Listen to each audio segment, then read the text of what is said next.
है कि जब हम क्लास 11th की शुरुआत करते हैं तो उसमें सबसे पहली बात आती है कि सर डायमेंशनल फॉर्मूला, और बहुत सारे बच्चे इसको रटना शुरू कर देते हैं और रटने की वजह से कई बार एग्जाम में सही फॉर्मूला नहीं लिख पाते।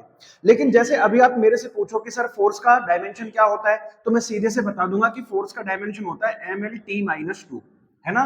फिर आप बोलोगे सर एक बड़ी चीज आती है जी का फॉर्मूला बता दो, है ना, जी का फॉर्मूला, तो मैं कहूंगा m-1 L3 और t-2 हो जाता है। आप बोलोगे सर जी एनर्जी का फॉर्मूला बता दो, तो मैं कहूंगा ml2 t-2। अब आप सबको लग रहा होगा कि वे सर तो रट कर आए हैं, लेकिन मैं आपको कह रहा हूं कि आप इस वीडियो को देखने के बाद खुद ऐसी चीजें अपने आप बताने लग जाओगे और कोई रटने की जरूरत नहीं पड़ेगी, कितना भी बड़े से बड़ा फॉर्मूला आ जाए। लेकिन इस वीडियो को एंड तक देखना, बीच में मैं आपको ट्रिक बताऊंगा। ट्रिक क्योंकि एक साथ नहीं बताई जा सकती इसके लिए जो ट्रिक है वो बीच बीच में काम करेगी। तो इस वीडियो को आप कंप्लीटली देख लेना और मैं ये गारंटी देता हूं कि इसके बाद आपको कोई और वीडियो देखने की जरूरत पड़ने नहीं वाली है। तो चलो शुरू करते हैं। सबसे पहली बात है ना, इसका आज डर खत्म कर देते हैं आप लोगों के दिमाग से। सबसे पहली बात कि डायमेंशन को लिखने के लिए कुछ रूल हैं। रूल क्या है कि डायमेंशन हमेशा लार्ज ब्रैकेट के अंदर ही रखा जाएगा, है ना। ये सबसे पहली बात ध्यान रखें आप लोग। दूसरी बात बेटा, आप लोग ये देखो कि कहीं भी कोई लेंथ आ जाए, लेंथ को हमेशा, है ना, लेंथ आ जाए तो लेंथ आ जाए, रेडियस आ जाए, कोई आर्क कह दे, उन सब की डायमेंशन एल ही होती है। ठीक है, ध्यान रखेंगे। रेडियस कह दे तो भी एल लेनी है, लेंथ कह दे, कोई ब्रेथ कह दे, ठीक है ना, विड्थ कह दे, आप लोगों से हाइट कह दे, तो उसके लिए भी आप एल ही रखोगे। यानी जितनी भी लेंथ होती है, लंबाइयां होती हैं, वो सब एल में मेजर होती हैं। ऐसे ही जो मास होता है, तो मास को हम मेजर करते हैं एम से, ऐसे रखना है। फिर होता है टाइम, तो टाइम को मेजर करते हैं टी से। ये तीनों इसकी बैकबोन है, सबसे ज्यादा डायमेंशन इन्हीं से बनती है। तो सबसे पहले इनको ऐसे ही लिखना है, ठीक है।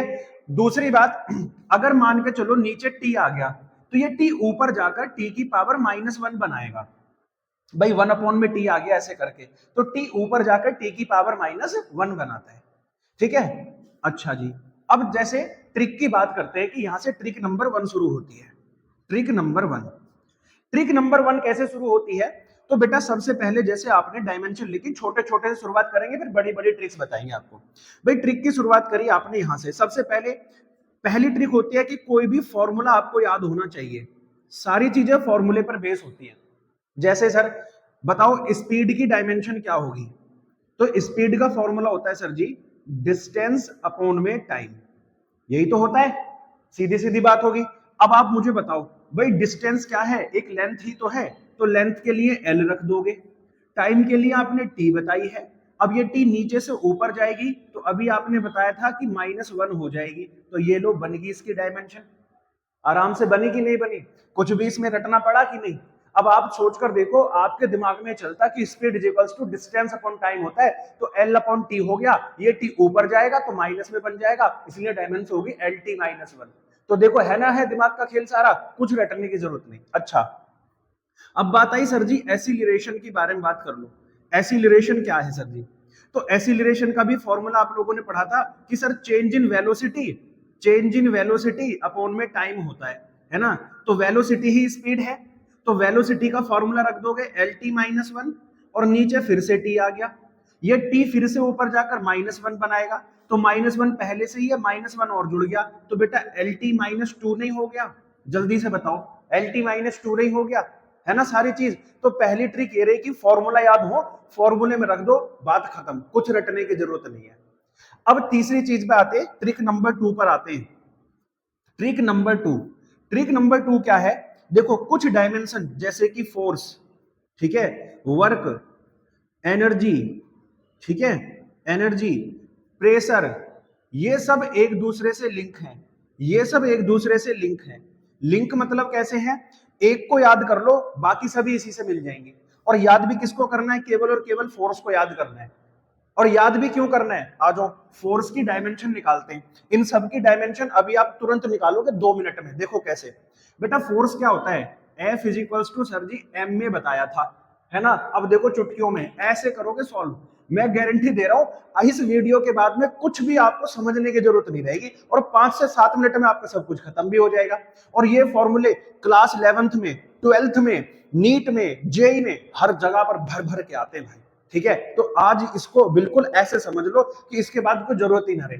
बताओ फोर्स की डायमेंशन, भाई एम तो एम ही रहेगा, मास की मास ही होती है। और एसिलरेशन के लिए अभी हमने बताया था कितना होता है, एल टी माइनस टू। तो बताओ फोर्स की डायमेंशन क्या होगी, M L T minus two. बस सिंपल सी बात होगी सर जी, है ना।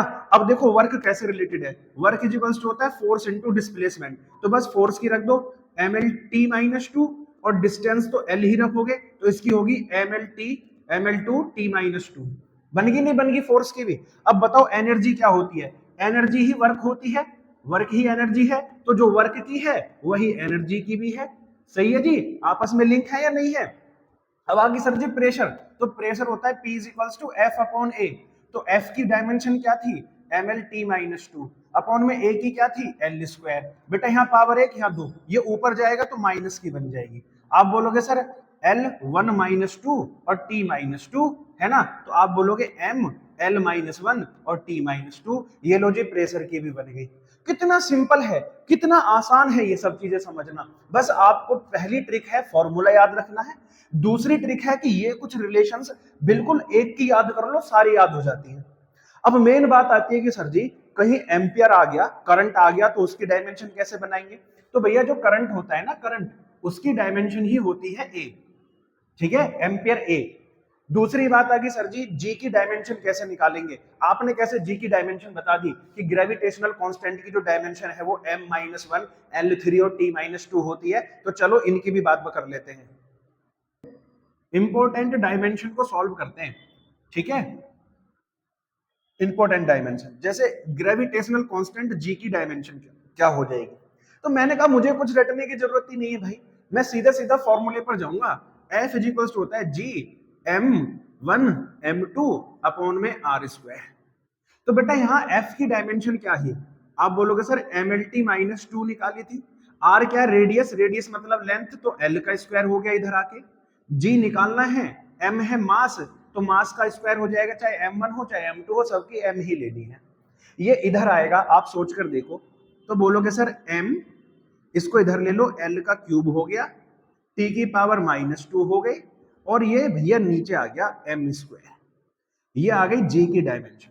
अब ये ऊपर जाएगी तो भैया m की पावर ऊपर 1 है, नीचे 2 है, तो m की पावर माइनस वन नहीं बची रह जाएगी। सोच कर बताओ, l की पावर 3, t की पावर माइनस टू, लो जी g का वैल्यू आ गया। कितना सिंपल है यार, बिल्कुल एकदम ऐसे चुटकियों में आप सॉल्व कर जाओगे। ठीक है, चलिए ये g की डायमेंशन होगी। अब उसके बारे में बात कर लेते हैं सर और कौन सी इंपॉर्टेंट है। फिर आती है सरफेस टेंशन, सरफेस टेंशन की। तो भाई सरफेस टेंशन होता है T is equals to F upon में एल। क्या होता है, एफ अपॉन में एल रख दो भाई। फिर से सारा बेस है एफ का, तो M L T minus two हो गया, और एल की एल हो गया, एल से एल कैंसिल हो जाएगा, तो T इज इक्वल्स टू हो गया एम टी माइनस टू। बताओ कुछ रटने की जरूरत पड़ रही है आपको, कुछ भी, थोड़ा सा पेन चलाओ। और अगर तुम्हारा एक बार दिमाग चल गया तो पेन चलाने की भी जरूरत नहीं है, जरूरत पड़ेगी भाई जी का वैल्यू क्या हो जाएगी, फॉर्मूला निकाल दो, एफ आर स्क्वायर बटे एम स्क्वायर। एफ होता है M L T minus two, R का स्क्वायर हो जाएगा तो M L three T minus two बटे में एम स्क्वायर, तो एम की power minus one, L three और टी माइनस टू, ऐसे दिमाग लगा दिया। ऐसे यहाँ एफ अपॉन एल था, तो एफ की value M L T minus two, बटे में एल था, एल से एल कट गया तो एम टी माइनस टू। ये थोड़ा दिमाग का खेल चल जाएगा बस। तो ये है ट्रिक्स आपके पास में। फिर होता है सर जी, फिर आपकी आती है सरफेस टेंशन, हो गया, ये हो गया। ठीक है, फिर आता है जैसे चार्ज की डायमेंशन क्या हो जाएगी। तो चार्ज की dimension I is equals to Q upon T होता है। अब क्यू की डायमेंशन क्या होगी, I इंटू टी होगी। अब I का क्या होता है, एम्पियर, और T का क्या होता है, टाइम ही होता है। तो इसकी तो डायमेंशन AT ही होगी, है ना। तो बस इस तरह से आप कोई भी बेहतरीन से बेहतरीन डायमेंशन फॉर्मूला फाइंड कर सकते हैं। अगर इस वीडियो में मजा आया हो और आपको लगा हो कि सर ये ट्रिक तो सबसे बेहतरीन थी, तो वीडियो को लाइक कर देना, शेयर कर देना अपने दोस्तों के पास में जिन लोगों को अभी तक डायमेंशन समझ में नहीं आते थे।